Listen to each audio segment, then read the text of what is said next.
اگر آپ نے ابھی تک ہمارا چینل سبسکرائب نہیں کیا تو ابھی سبسکرائب کریں اور بیل آئیکن کو کلک کر کے ہماری لیٹسٹ ویڈیوز کے بارے میں اپڈیٹ۔ السلام علیکم، ہمارے چینل میں خوش آمدید۔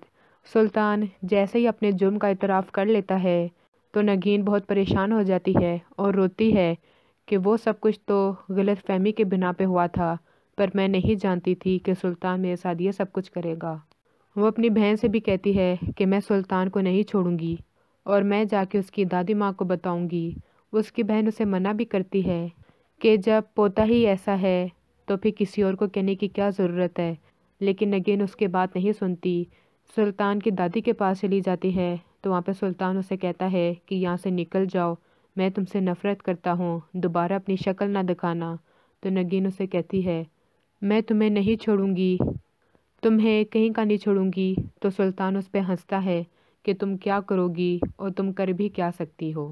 تو وہ کہتی ہے کہ میں تمہارے خلاف عدالت میں جاؤں گی، تمہارے خلاف رپورٹ درج کرواؤں گی۔